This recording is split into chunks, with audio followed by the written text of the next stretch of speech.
السلام عليكم.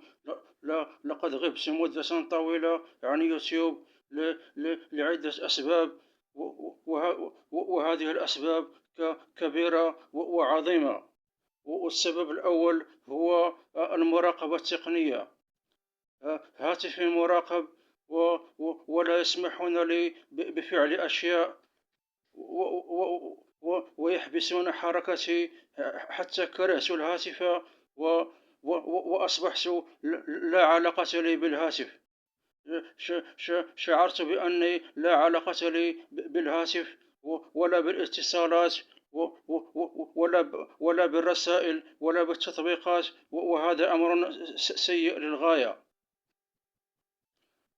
لا بد أن يستعمل الإنسان الهاتف، وإذا تركه فإنه معرض للخطر. هناك خطر على من لا يستعمل الهاتف والمكالمات والرسائل والتطبيقات.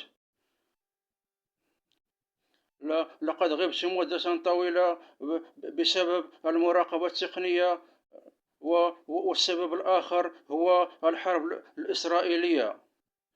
الحرب الإسرائيلية عميقة جدا، وتمس العرب والمسلمين كلهم، وليس المقاومة وإيران فقط.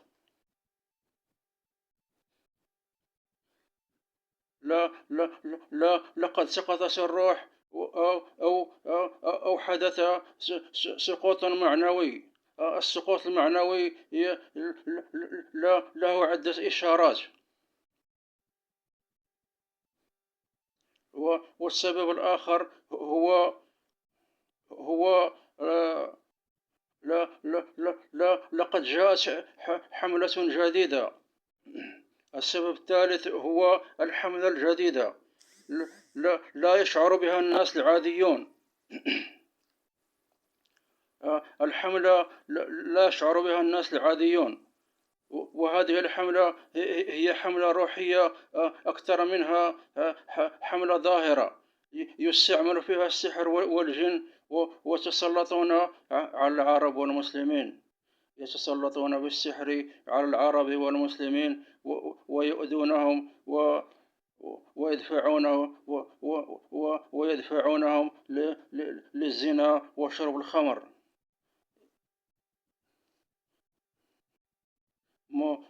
منذ مدة طويلة وأنا أشعر بأثر السحر.